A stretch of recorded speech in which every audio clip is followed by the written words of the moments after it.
오늘 함께 은혜 받으실 하나님 말씀은 신약성경 마태복음 5장 1절로 3절입니다. 예수께서 무리를 보시고 산에 올라가 앉으시니 제자들이 나온지라 입을 열어 가르쳐 가라사대 심령이 가난한 자는 복이 있나니 천국이 저희 것임이요. 아멘. 오늘 마태복음 5장 1절로 3절까지 말씀을 통해서 심령이 가난한 자의 복, 이런 제목으로 함께 은혜를 나누도록 하겠습니다. 우리가 새해가 되면 우리의 마음에 소원이 있죠.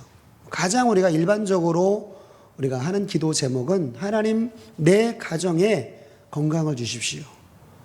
그런 기도 제목을 우리가 많이 하게 되죠. 또 자녀를 향한 기도 제목도 우리가 많이 하게 됩니다. 그 자녀 앞길을 인도해 주시고 또 하나님 함께해 주셔서 승리할 수 있도록 그렇게 우리가 기도하게 되죠. 또 하나님 내 사업장과 일터를 복 주셔서 하나님 말씀 안에 정말로 큰 하나님의 은혜가 임할 수 있도록 그렇게 우리가 기도합니다. 이런 기도 제목들이 절대로 나쁜 게 아니죠. 왜? 하나님 안에서 우리 가운데 복을 주시겠다라고 약속했기 때문에 이런 복을 가지고 이 기대를 가지고 우리가 하나님 앞에 기도하는 것은 잘못된 것이 아닙니다.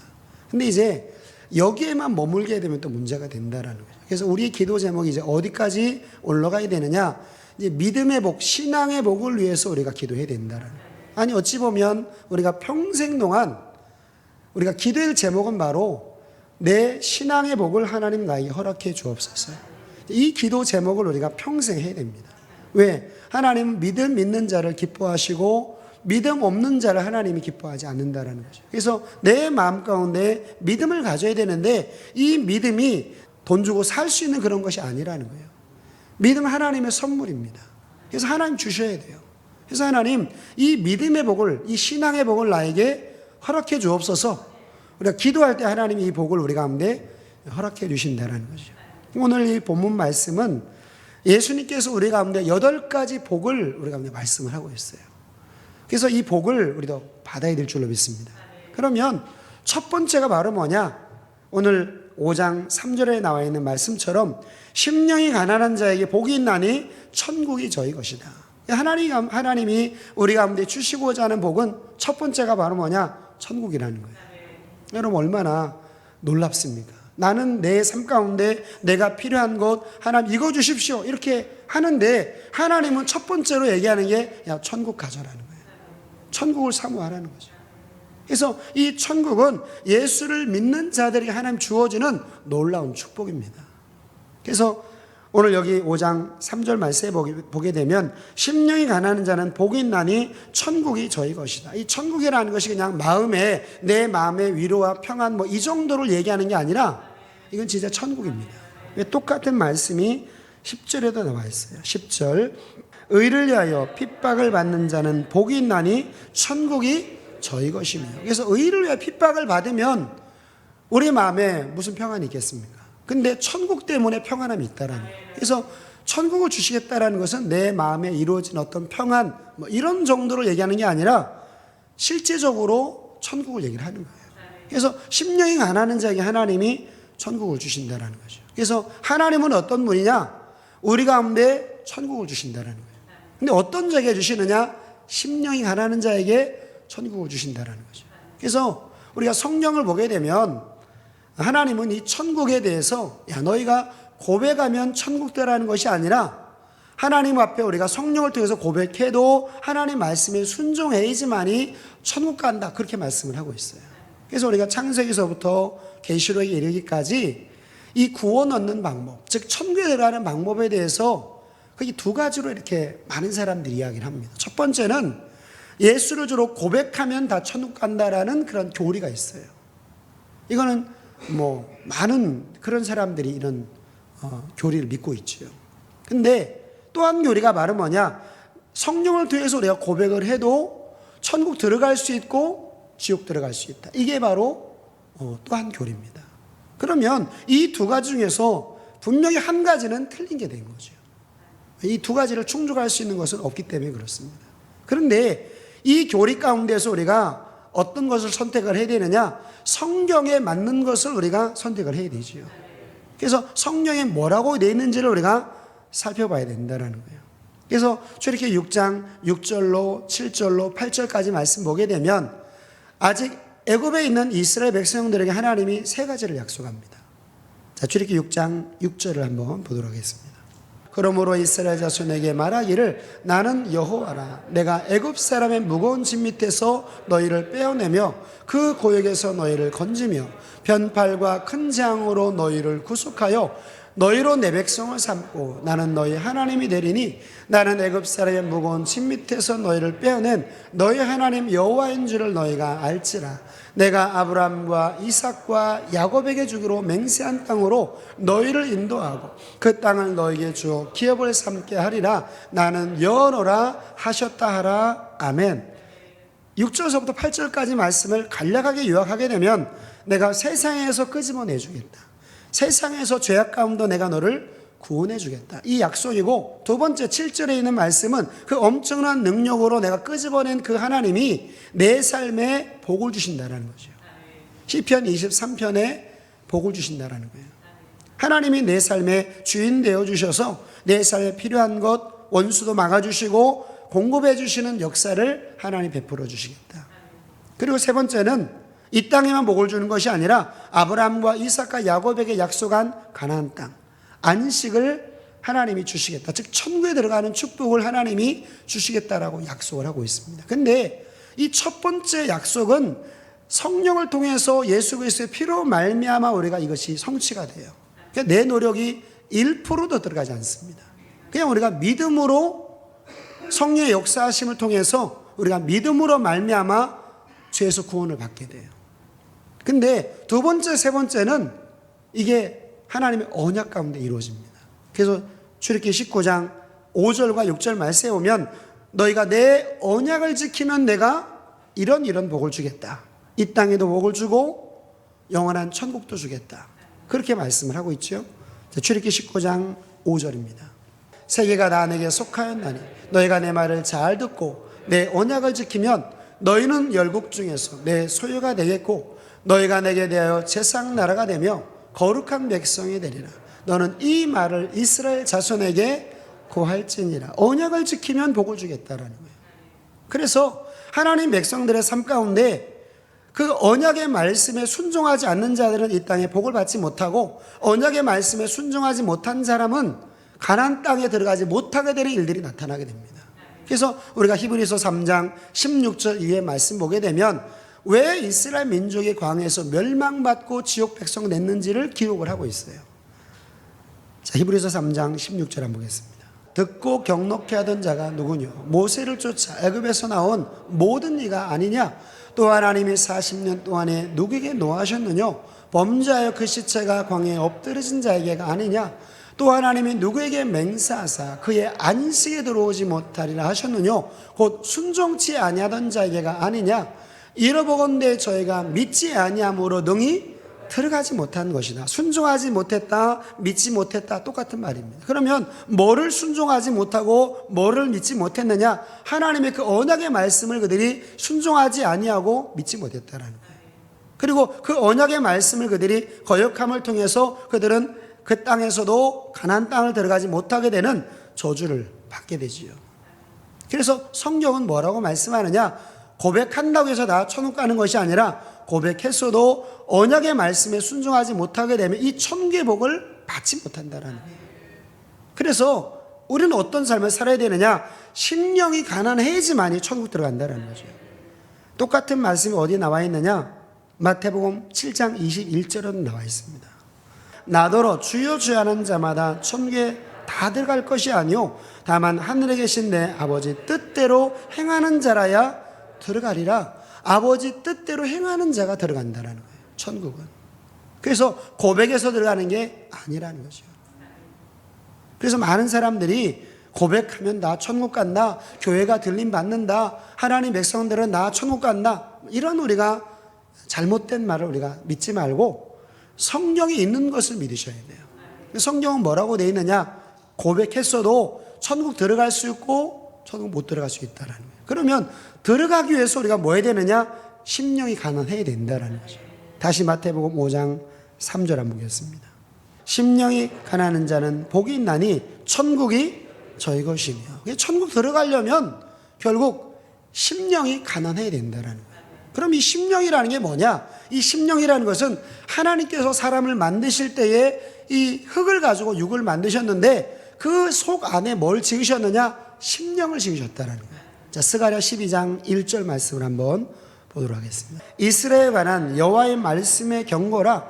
여호와 곧 하늘을 펴시며 땅에 터를 세우시며 사람 안에 심령을 지으신 자가 가라사대. 그래서 하나님은 사람에게 흙으로 이 육을 만드시고 그 안에 심령을 지으셨다라는 거예요. 그래서 심령이 가난해야지만이 천국 간다라는 거예요. 그러면 심령이 뭐냐? 하나님이 사람을 만드실 때에 흙을 가지고 육을 만드시고 그 코에 생기를 불어넣으셔서 생명이 됐다. 즉 영이 산 사람을 만들었다라는 거예요. 그래서 이것을 성경에서는 겉사람이다, 속사람이다 그렇게 얘기를 하죠. 겉사람은 우리 보여지는 사람입니다. 근데 속사람은 말은 뭐냐? 이 영의 사람이죠. 성령의 소욕을 일으키는 그 본질, 그게 바로 속사람이죠. 그래서 하나님의 은혜가 그 영이 우리 안에 들어오게 되면 여러분 교회 오고 싶은 마음이 생기게 되죠. 우리가 하나님을 찬양하고자 하는 마음이 생기게 돼요. 말씀에 대해서 말씀에 순종하자는 마음이 우리 마음 가운데 생깁니다. 그리고 감사가 나오게 되고 사랑하는 마음이 생기게 되고 기쁨이 우리 마음에 생기게 돼요. 이게 바로 그 속사람이 산 자의 마음 가운데 일어나는 그런 현상들이죠. 그래서 겉사람과 속사람이 있다. 하나님이 겉사람도 만드셨지만 이 속사람을 만드셨다라는 거예요. 이것을 성경에서는 육과 혼과 영이다 그렇게 얘기를 하죠. 그래서 혼이라는 것이 바로 우리의 모든 이 감정이나 의지나 이런 것들을 주관하거든요. 근데 그 혼이 사람은 어디에 속해 있느냐? 영에 속해 있습니다. 그래서 영이 죽으면 이 혼에 대해서 이 혼이 잘못된 반응을 늘 하게 되죠. 우리가 추구하고 우리가 갖고 싶고 우리가 바라는 모든 것들이 영이 그 죽었기 때문에 하나님께 대한 것이 죽었기 때문에 육신적인 것만 이제 수용을 하게 되는 거예요. 그래서 무엇을 먹을까, 마실까, 입을까, 높아지고 많이 가지고 내가 많은 영향력을 미치고 뭐 이런 어떤 명예에 대한 욕심, 이런 욕심들만 가지게 돼요. 근데 영이 살게 되면 하나님 안에 우리 안에 이 속사람이 살아서 우리 안에 하나님께로 향한 열심들을 우리 가운데 주십니다. 그래서 하나님 앞에 기도하고자 하는 마음, 봉사하고자 하는 마음, 희생하고 섬기고자 하는 마음이 그래서 우리 마음 가운데 생기게 되죠. 그래서 이 속사람을 저와 여러분들이 우리가 주목을 해야 돼요. 이 영혼에 대해서 우리가 주목을 해야 됩니다. 왜? 우리가 하나님 앞에 서는 것은 내 육이 서는 것이 아니라 내 영혼이 가게 돼요. 이 영혼이 영의 몸을 입고 하나님 앞에 서게 된다는 거죠. 그래서 이 없어질 흙에 우리가 집중하지 말고 영원토록 있는 이 영혼을 위해서 우리가 집중하셔야 돼요. 그래서 성전에 오게 되면 우리가 뭐에 대한 이야기를 계속 듣게 되느냐? 육에 대한 것들은 우리가 잘 듣지 않습니다. 왜냐하면 그런 걸 안 들어도 그냥 저절로 우리 마음 가운데 생겨나는 것들이에요. 그러나 이 영에 대한 것들은 우리가 들어야 됩니다. 그리고 하나님 말씀을 통해서 은혜를 받아야 돼요. 그래서 이걸 모르게 되면 그냥 우리가 헛된 삶을 살게 돼요. 열심히 살았다고 하는데 나중에 하나님 앞에 딱 서게 될 때는 후회하는 삶을 살 수밖에 없다는 얘기죠. 자, 전도서 3장 20절 한번 보겠습니다. 다 흙으로 말미암았으므로 다 흙으로 돌아가나니 다 한 곳으로 가거니와 인생의 오는 위로 올라가고 짐승의 오는 아래고 땅으로 내려가는 줄을 누가 알랴? 아는 사람들이 많지 않다라는 거예요. 그냥 죽으면 끝이다 이렇게 생각을 하는데 짐승의 혼은 육에 속해 있기 때문에 짐승 죽으면 그것으로 끝납니다. 그러나 사람은 그렇지 않아요. 사람은 죽으면 그 혼이 영에 속해 있기 때문에 영원토록 희노애락을 느끼게 돼 있어요. 그리고 사람이 딱 죽음 이후에는 그것으로 끝나는 것이 아니라 영의 몸을 입게 됩니다. 영의 몸을. 그게 우리는 보이지 않게 돼요. 그러나 하나님은 이 영의 몸을 입는다라고 우리 가운데 말씀을 하고 있어요. 자, 고린도전서 15장 44절 한번 보겠습니다. 육의 몸으로 심고 신령한 몸으로 다시 사나니. 육의 몸으로 심는다라는 이야기는 육의 몸이 죽으면 신령한 몸으로 산다라는 얘기예요. 그러니까 우리는 육의 몸이 끝나면 다 끝난다 이렇게 생각을 합니다. 그런데 그렇지 않아요. 그래서 이 육의 몸, 내 없어질 육의 몸을 위해 우리가 사는 것이 아니라 이 신령한 몸을 위해서 우리가 신앙생활을 하는 거죠. 그래서 누가복음 16장 19절 이후의 말씀 보게 되면 사람이 죽고 난 이후에 되어지는 일들을 말씀을 하고 있어요. 이거는 하나님만이 보여주는 사건이죠. 주님만이 하실 수 있는 이야기입니다. 왜? 사람은 죽음 이후의 사건을 잘 몰라요. 그냥 어렴풋 추측만 할 뿐이지 뭐 이렇게 될 것이다 저렇게 될 것이다. 근데 하나님은 모든 만물을 창조하시고 사람의 영혼도 창조하시고 그 마음 가운데 심령을 지으신 하나님이기 때문에 사람이 죽음 이후에 어찌 되는 것을 정확하게 알고 있다는 얘기죠. 자, 누가복음 16장 19절 한번 보겠습니다. 한 부자가 있어 자색옷과 고운 베옷을 입고 날마다 호화로이 연락하는데 나사로란 이름 한 거지가 헌대를 앓으며 그 부자의 대문에 누워 부자의 상에서 떨어지는 것으로 배불리려 하며 심지어 개들이 와서 그 헌대를 핥더라. 이에 그 거지가 죽어 천사들에게 받들려 아브라함의 품에 들어가고 부자도 죽어 장사되매 저가 음부에서 고통 중에 눈을 들어 멀리 아브라함과 그의 품에 있는 나사로를 보고 불러 가로되 아버지 아브라함이여 나를 긍휼히 여기사 나사로를 보내어 그 손가락 끝에 물을 찌고 내 혀를 서늘케 하소서. 내가 이 불꽃 가운데서 고민하나이다. 그래서 우리가 아브라함의 품에 딱 들어가게 되면 이 세상에 있는 모든 인연들이 다 끊어지게 됩니다. 모르는 거죠. 만약에 아브라함의 품에 들어갔는데 이 땅에 있는 자녀들을 위해서 걱정한다면 그 아브라함의 품이 천국입니까? 천국이 아니지요. 그냥 끊어지는 거예요. 모든 것들이 다 끊어집니다. 이 땅에 살 동안에 우리가 부모, 형제, 친척, 가족 이런 것들이 있는 거지 죽음 이후에는 이 육을 딱 벗기 때문에 그런 어떤 혈연관계나 이런 것들이 다 소용이 없는 것이지요. 그러나 음부에 내려가게 되면 그 모든 기억들이 다 살아있다는 얘기예요. 그래서 고통인 거죠. 내가 지금 당하는 고통도 고통이고 여기에 올 가족들을 보면서도 같이 고통당하는 거예요. 그러니까 절대로 지옥은 우리가 가지 말아야 되죠. 왜? 지옥 가게 되면 우리가 얼마나 큰 고통을 받습니까? 여기 보니까 불꽃 가운데서 고민한다라는 거예요. 그 손가락 끝에 물을 찍어 내 혀를 서늘케 해달라고 할 정도로 엄청난 고통이 그 음부 가운데, 지옥 가운데 있다라는 얘기죠. 그래서 우리가 사람이 죽으면 끝이다 이게 아니라는 거예요. 반드시 하나님 앞에 서게 돼 있습니다. 근데 서게 될 때에 뭐가 서느냐? 내 육이 서는 게 아니라는 거예요. 이 보이는 이 겉모습이 서는 것이 아니라 내 영혼이 영의 몸을 입고 하나님 앞에 서게 된다는 거죠. 그래서 우리가 이런 사건들을 우리가 알게 되면 우리의 삶은 좀 방향이 바뀌게 돼 있어요. 지금까지 내가 내 육신을 위해서 무엇을 먹을까 마실까 입을까 높아지고 많아지고 이런 것 때문에 우리가 염려하고 근심하고 시기하고 질투하고 이런 삶을 살았는데 하나님 말씀을 통해서 우리가 이 영적인 깨달음을 우리가 얻게 되면 이런 것들도 물론 우리 가운데 많은 고민거리가 될 수 있지만은 더 큰 고민은 바로 뭐냐? 내 영혼이 하나님 앞에 선다라는 거예요. 그 서는 것을 위해서 우리가 신앙생활을 하게 되는 거죠. 그래서 전도서 12장 7절 말씀에도 창조주를 기억하라는 거예요. 자, 전도서 12장 7절 말씀 보겠습니다. 흙은 여전히 땅으로 돌아가고 신은 그 주신 하나님께로 돌아가기 전에 기억하라. 이 말은 무슨 얘기냐? 너 죽기 전에 창조주를 기억하라는 거예요. 이 말은 무슨 얘기냐? 창조하신 목적, 구원하신 목적을 너희가 잊지 말라는 거예요. 여러분, 예수님의 그 십자가의 은혜를 통해서 우리가 구원받았죠? 엄청난 대가를 치른 것입니다. 값으로 매길 수가 없어요. 왜? 하나님의 독생자를 우리 대신 십자가에 내어주셨거든요. 그 값을 매길 수가 없습니다. 근데 우리에게는 값없이 그 은혜를 주셨어요. 그런데 우리를 구원하신 이유가 왜 무엇이냐? 하나님 말씀에 순종해서 천국 가라고, 창조의 목적대로 우리가 살아서 천국 가라고 하나님 저와 여러분들을 위해서 십자가에 돌아가셨다는 거죠. 그래서 이 사건을 저와 여러분들이 잃어버리게 되면 십자가의 은혜가 헛된 대로 돌아갑니다. 무익한 사건이 된다는 거죠. 그래서 반드시 저와 여러분들은 창조의 목적대로 살아야 됩니다. 그래서 심령이 가난해야 천국 간다는 말과 창조의 목적대로 살아야 천국 간다는 말은 똑같은 말이에요. 또 다른 말로 내 영혼 구원을 위해서 살아야 된다는 말과 같은 말입니다. 다 같은 뜻이에요.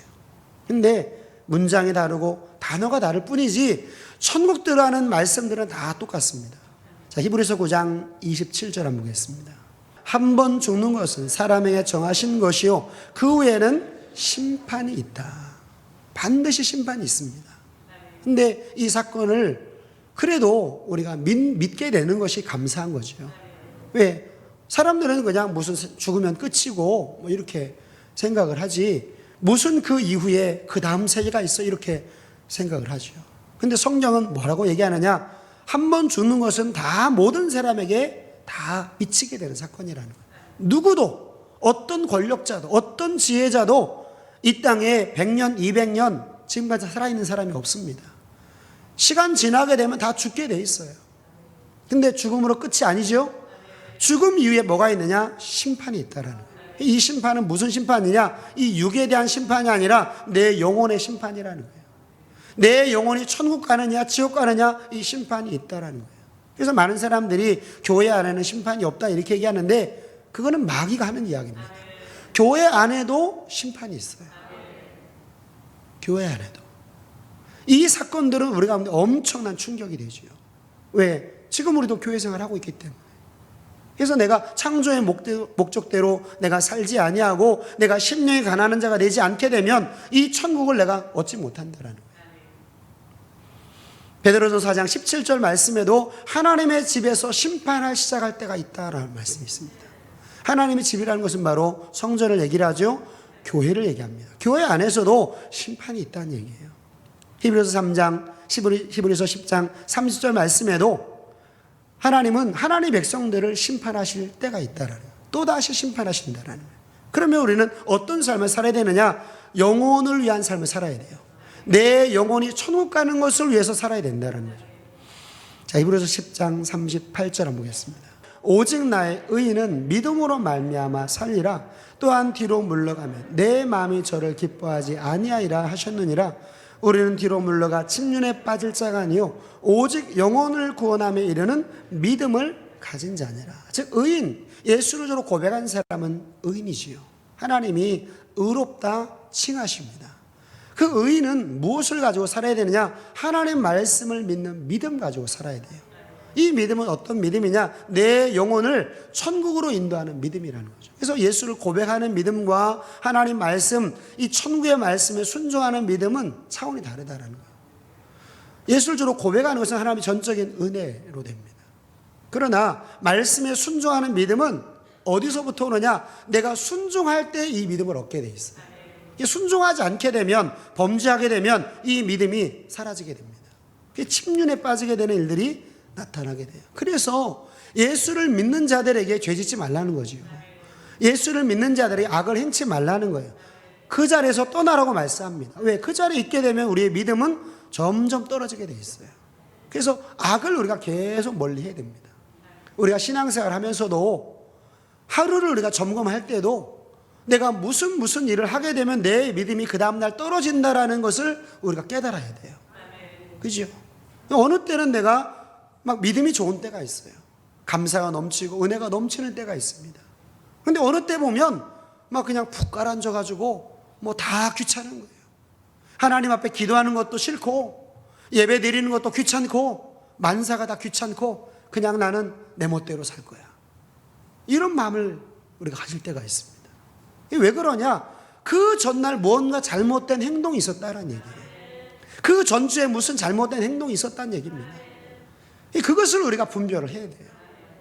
그래서 그걸 하나하나 우리가 고쳐 나가야 되죠. 근데 우리가 바꾸게 되면 반드시 하나님 우리의 마음 가운데 변화가 있는 것을 알게 돼요. 그래서 여러분 신앙생활이라는 게 딱 1년, 2년 이게 아니잖아요. 그죠? 신앙생활은 내 목숨 살아있는 동안에 계속 하면서 내 영혼이 힘을 얻는 그 기간을 우리 가운데 허락해 주셨어요. 그 기간 동안에 우리가 뭘 해야 되느냐? 무엇을 먹을까 마실까? 입을까를 위해서 우리가 신경 쓰지 말고 고민하지 말고 내 영혼이 천국 가는 것을 위해서 우리가 고민해야 된다는 얘기예요. 마태복음, 요한복음 말씀 보게 되면 오병이의 기적의 사건이 나옵니다. 근데 오병이의 기적 사건으로 인해서 많은 사람들이 예수님을 따라다니는 거예요. 왜? 예수님 따라다니면 먹는 문제가 해결이 되니까. 근데 예수님께서 많은 그 자기를 따라오는 그 백성들을 향하여서 야, 너희가 나를 따라오는 게 썩을 양식을 위해서 나를 따라오지 말고 썩지 않는 양식을 위해서 나를 따라오라는 거예요.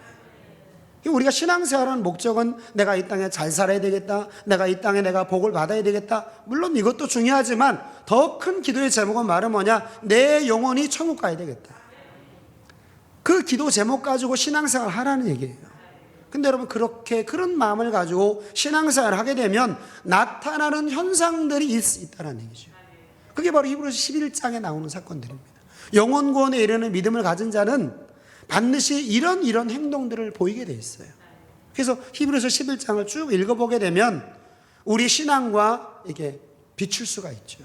내 신앙과 비출 수가 있어요. 그리고 내 신앙이 지금 무엇이 어디서 잘못됐는지를 알 수 있는 그런 기준들이 바로 하나님 말씀이라는 거예요. 그래서 저와 여러분들은 우리가 예수를 믿는 그 목적 다시 한번 점검을 해보셔야 돼요. 내가 다른 사람보다 내가 우쭐하는 그런 그 명예를 얻기 위해서, 권력을 얻기 위해서, 물질을 얻기 위해서 우리가 신앙생활을 하지 말고 잠잠히 내 영혼이 천국 가는 것을 위해서 우리가 신앙생활을 하셔야 돼요. 요한복음 6장 27절 한번 보겠습니다. 썩는 양식을 위하여 일하지 말고 영생하도록 있는 양식을 위하여 하라. 이 양식은 인자가 너에게 주리니 인자는 아버지 하나님의 인치신 자니라. 즉 썩는 양식이라는 것은 이 땅에 무엇을 먹을까, 마실까, 입을까, 내가 높아지고 많이 가지고 내가 뭐 영향력을 미치고 뭐 이런 것들이겠죠. 썩는 양식. 이런 것을 위해서 신앙생활 하지 말고 영생하도록 있는 양식을 위해 하라는 얘기예요. 그러면 영생하도록 있는 양식이란 말이 뭡니까? 우리를 영원한 천국으로 인도하는 그 말씀을 위해서 신앙생활 하라는 거예요. 교회에 오는 것도 왜 오느냐? 하나님 말씀을 우리가 듣기 위해서 오는 겁니다. 그리고 내가 산 삶이 하나님 말씀과 맞는지 안 맞는지를 점검하는 시간이 바로 예배 시간이죠. 그래서 내 삶을 드리는 겁니다. 하나님, 내가 이렇게 명하신 대로 은혜 가운데 내가 복 주셔 내가 살았습니다. 내게 주신 물질을 가지고 내가 하나님 이렇게 하나님 명하신 대로 드립니다. 이게 바로 예배를 드리는 시간이에요. 그래서 예배 시간에 우리가 심판을 받게 되는 거예요. 내 삶에 대한 심판을 받게 돼요. 일주일 단위로 우리가 심판을 받는 거예요. 그래서 내가 말씀대로 순종하면, 선포되는 말씀과 내 삶이 일치가 되면 우리의 마음 가운데 뭐가 일어납니까? 희열이 일어나요. 기쁨이 납니다. 아, 맞구나라는 그 하나님의 은혜가 우리 가운데 임하게 됩니다. 근데 하나님 말씀과 내 삶이 일치가 안 되면 내 마음 가운데는 승이 나고 분이 나고, 그러니까 하나님 말씀이 그냥 하나의 소음으로 바뀌게 돼요. 때로는 자장가로 들리기도 합니다. 왜 이런 일이 나타나게 되느냐? 내 삶이 하나님 말씀에 순종하지 않았다는, 일치하는 비율이 아주 낮다는 얘기예요. 그러면 내 삶에는 은혜가 떨어져요. 여러분, 신앙생활은 일주일 교회 하루 나와가지고 예배를 드리는 게 신앙생활이 아닙니다. 지금은 하나님 앞에 점검을 받는 거예요. 우리 삶, 내가 말씀대로 살면 그 하나님의 권위 앞에 내가 복종한 그 삶에, 아, 내가 하나님의 은혜를 내가 받았구나, 내가 하나님 말씀대로 살려고 하나님이 나에게 힘을 주셨구나, 이런 은혜가 우리 가운데 임하게 돼요. 근데 그렇지 않게 되면 뭐 예배는 예배고 말씀은 말씀이고 나는 그냥 빨리 끝나고 내 할 일 하고 뭐 바쁜 일 해야 되고 막 이렇게 번잡하게 되는 거죠. 그래서 여러분, 이 예배라는 것은 단지 그냥 신앙생활이 내가 주일날 하루 와서 참석하는 것으로 끝나는 게 아니라 지금은 심판받는 시간이에요. 예배를 통해서. 그래서 무섭죠. 이러한 삶이 계속 반복이 된다면 어떻게 될까요? 계속 이런 삶이 조금 좋아지다가 계속 또 뒤로 돌아가고, 이런 삶이 계속 반복이 된다면 결국에는 어떻게 되느냐? 하나님 앞에 설 때도 못 서게 되는 거죠. 결국 지옥 백성 되는 겁니다. 그래서 우리가 이 100년도 못 사는 인생, 이 육을 위해 우리가 살지 말고 영원토록 존재하는 내 영혼을 위해서 신앙생활 하자는 거예요. 하자는. 근데 여러분, 이렇게 신앙생활하는 사람들이 나 혼자만 있는 게 아니라 같이 옆에도 있잖아요. 저 사람 오면서도 도전 받게 되고, 또 저 사람이 못하는 모습을 오면서도 야, 나는 저렇게 신앙생활 엉망으로 하지 말아야지, 이런 도전도 받게 되고, 또 그렇게 살다가 또 하나님의 징계도 받아가지고 또 내가 정신 번쩍 들기도 하고, 이런 삶이 교회 가운데 있는 거예요. 그러니까 때로는 우리가 복을 받기도 하지만 때로 저주를 받기도 해요. 그러나 저주를 받는다고 해서 내가 저주를 받으니까 나는 포기해야지, 이게 아니라는 거죠. 그 자리에서 또 일어나야 됩니다. 그래서 의인은 7번 넘어져도 8번 일어나야 돼요. 계속 일어나서 어제보다 더 나은 오늘의 삶을, 신앙 삶을 살아야 된다는 거죠. 그 대표적인 인물이 바로 솔로몬입니다. 이 솔로몬이 일천 번제를 통해서 하나님 앞에 기도하게 되죠. 하나님, 나에게 이렇게 수많은 백성들 나에게 허락해 주시고 내가 왕의 자리에 올랐는데 내가 이 수많은 백성들을 내가 어떻게 인도합니까? 하나님, 나에게 지혜의 마음을 주십시오. 하나님 말씀을 듣는 길을 허락하시고 분별할 수 있는 지혜를 허락해 주십시오. 하나님 앞에 일천 번제를 가지고 하나님 앞에 기도를 하게 되죠. 그 은혜 가운데 하나님이 솔로몬에게 지혜를 주십니다. 구하지 않은 것까지도 하나님께서 솔로몬에게 허락해 주셨어요. 근데 그 은혜를 받고 난 이후에 솔로몬이 어떤 삶을 살았느냐? 더 영적으로 깊어지는 삶을 산 것이 아니라 육적인 삶을 살기 시작합니다. 더 악한 삶을 살기 시작해요. 내가 이렇게 은혜를 많이 받았으니까, 내가 이렇게 많은 축복을 받았으니까 이제는 내 육을 위해서 한번 살아봐야지, 그런 마음을 가지고 솔로몬이 엉망진창의 삶을 살게 됩니다. 육을 추구해 나가는 삶을 살게 돼요, 솔로몬이. 그러면 그렇게 살았을 때 솔로몬이 나중까지도 나는 행복하다 이렇게 얘기하는 게 맞는데 그렇지 않다라는 거예요. 왜? 육적인 삶은 반드시 고통이 따라오게 돼 있어요. 반드시 곤고함이 찾아오게 되고 반드시 허무하다라는 것으로 느끼게 돼 있어요. 그리고 내 영혼을 위한 삶이 결국 마지막에는 보람으로 오게 됩니다. 이거를 우리가 깨달아야 돼요. 솔로몬은 나중에 깨달았어요. 오늘 저와 여러분들은 말씀을 듣는 중에 깨닫게 되시기를 주님의 이름으로 축원합니다. 솔로몬은 어느 수준까지 갔었느냐? 자기 눈이 원하는 것을 다 할 정도의 수준까지 갔었어요. 그 권력, 그 지혜, 모든 수단과 방법을 총동원해가지고 자기 눈이 원하는 것을 다 할 정도의 그런 위치에 있었습니다. 그러면 우리가 봤을 때는 그 사람이 행복한 사람이라고 생각을 해야 되는데, 정작 그 위치에 있던 솔로몬은 뭐라고 얘기하느냐? 나는 이 모든 것들 가운데 나는 이 모든 것이 나에게 무익하게 되었다, 그렇게 얘기를 하죠. 자, 전도서 2장 11절 한번 보겠습니다. 그 후에 본즉 내 손으로 한 모든 일과 수고한 모든 수고가 다 헛되어 바람을 잡으려는 것이며 해 아래서 무익한 것이었다, 그렇게 하죠. 이 모든 것들이 헛되다라는 거예요. 나는 행복할 줄 알고 그걸 막 전심전력으로 쫓아갔는데 그걸 딱 잡고 보니까 결국에는 아무것도 아니라는 거예요. 오히려 허무하고 무익한 것으로 바뀌었다. 20절에서는 뭐라고 얘기하느냐? 나를 실망케 했다, 그렇게 얘기합니다. 그래서 여러분, 저와 여러분들은 100년 후에 사라질 내 육을 위해 우리가 살지 말고 내 영혼을 위해 살아야 돼요. 그게 지혜로운 삶입니다. 그래서 심령이 가난하다는 이야기는 무슨 얘기냐? 영혼을 위해 살아야 된다는 얘기예요. 내 육을 위해 살지 말고 심판대 앞에 서는 내 영혼을 위해서 우리가 신앙생활을 해야 됩니다. 그러면 영혼을 위해서 신앙생활하는 것이 바로 뭐냐? 요한복음 6장 27절 말씀, 썩는 양식을 위해 일하지 말고 썩지 않은 양식을 위해서 해야 되는데, 그 양식은 누가 준다? 인자가 준다라는 거예요.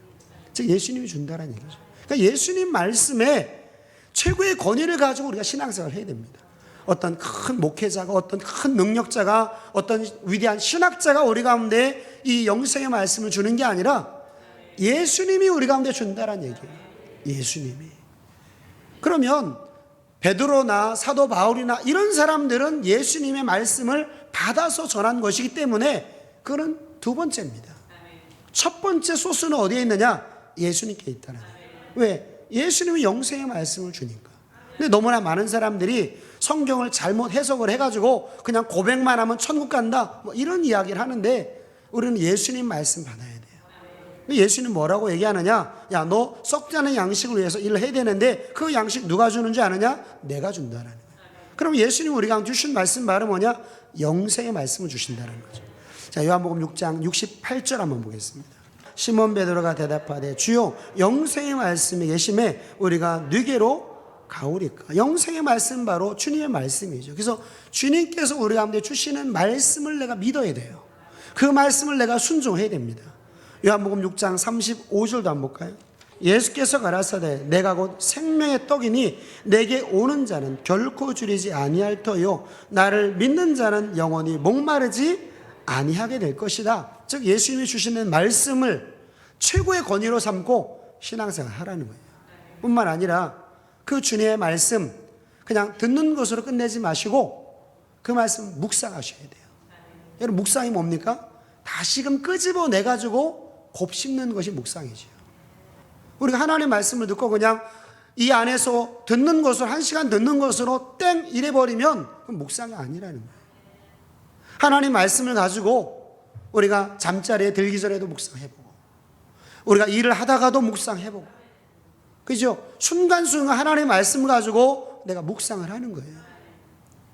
나는 지금 내가 썩는 양식을 위해서 내가 일하고 있는가 아니면 썩지 않은 양식을 위해서 내가 일하고 있는가를 하나님 말씀을 끄집어내가지고 내가 묵상을 하는 거죠. 솔로몬은 이렇게 헛된 삶을 살았는데 과연 나는 하나님 앞에 지금 보람된 삶을 살고 있는가, 내 영혼을 위한 삶을 살고 있는가, 창조의 목적대로 내가 살고 있는가, 심령이 가난한 상태로 내가 살고 있는지를 한번 묵상을 해보는 거죠. 다시금 말씀을 끄집어내가지고 내 삶과 비교해보고 내 마음과 비교해가지고 무엇이 어디서 떨어지는지를 한번 생각을 하는 거죠. 그 과정들이 있어야 됩니다. 그래서 여러분 2023년부터 우리가 그냥 말씀 듣는 거로 끝내지 마시고 그 말씀을 가지고 한번 묵상을 해보십시오. 내 삶을 묵상해보고, 물론 다른 사람도 묵상해 줄 수 있지만은 다른 사람 묵상해 주면은 그거는 그 시간 손해입니다. 왜? 다른 사람 묵상해 주고 나를 묵상 못하게 되면 그건 어리석은 자지요. 그러니까 우리는 내 신앙을 묵상을 해야 돼요. 곱씹어야 됩니다. 말씀을 가지고. 그런 과정들이 반드시 있어야 돼요. 우리가 신앙생활을 잘하려면, 내 영혼이 천국 가려면 이런 신앙생활을 우리가 해야 됩니다. 안 되면 의도적으로라도 해야 돼요. 아, 목사님 저는 이런 거 잘 못해요. 못하는 게 어디 있습니까? 안 되는 게 어디 있어요?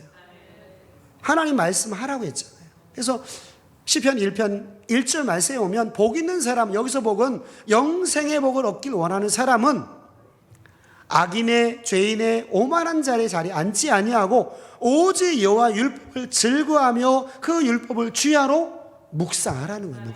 묵상이 그거죠. 다시금 끄집어내가지고 그 말씀과 내 생각, 그 말씀과 내 감정, 그 말씀과 내 말, 행동을 비교하라는 거예요. 그래야지만이 내 마음에 찔림이 있게 되고 변화가 있게 되죠. 그리고 그 말씀을 우리는 복종을 해야 됩니다. 빌립보서 2장 5절이죠. 너희 안에 이 마음을 품어라. 곧 그리스도 예수의 마음이니 그는 근본 하나님의 본체시나 하나님과 동등됨을 취할 것으로 여기지 아니하시고 오히려 자기를 비워 종의 형체를 가져 사람과 같이 되었고 사람의 모양으로 나타나셨음에 자기를 낮추시고 죽기까지 복종하셨으니 곧 십자가에 죽으심이라. 이러므로 하나님이 그를 지극히 높여 모든 이름 위에 뛰어난 이름을 주사 하늘에 있는 자들과 땅에 있는 자들과 땅 아래에 있는 자들로 모든 무릎을 예수 이름에 꿇게 하시고 모든 입으로 예수 그리스도를 주라 시인하여 하나님 아버지께 영광을 돌리게 하셨느니라. 12절입니다. 12절 시작. 그러므로 나의 사랑하는 자들아 너희가 나 있을 때뿐 아니라 더욱 지금 나 없을 때에도 항상 복종하여 두렵고 떨림으로 너희 구원을 이루라는 거예요. 영원 구원을 이루라는 거예요. 무엇함을 통해서? 복종함을 통해서. 근데 이 복종은 억지로 되는 게 아닙니다. 하나님의 사랑이 우리의 마음 안에 들어오게 되면 말씀에 순종할 힘을 주셨어요. 그래서 이게 복종이지만 결코 그냥 강압적으로 하기 싫은 것을 억지로 하는 게 아닙니다. 이거는 하나님 말씀에 우리가 더 존경하는 마음을 가지고 딱 무릎을 꿇는 것을 얘기해요. 하나님 말씀이면 우리가 아멘으로 순종하겠습니다. 이런 고백이 바로 복종이지요. 이 복종의 수준까지 우리가 가야 된다는 거예요. 하나님은 저와 여러분들에게 천국 주시기 원하십니다. 그래서 오늘 마태복음 5장 3절 첫 번째로 하신 말씀 가운데 심령이 가난한 자는 복이 있다는 거예요. 그리고 그 천국은 하나님 말씀에 순종하는 자가 결국에는 천국 들어간다는 거예요. 그래서 저와 여러분들이 하나님 말씀 들을 때 그냥 건성으로 듣지 말고 우리 마음에 깊이 잘 새기셔서 하나라도 우리가 순종할 수 있는 훈련들을 하셔서 이제는 2023년도 모든 악에서 우리가 떠나고 하나님께도 가까이 나갈 수 있는, 복에도 가까이 갈 수 있는 우리 모두가 다 되시기를 주님의 이름으로 축원합니다.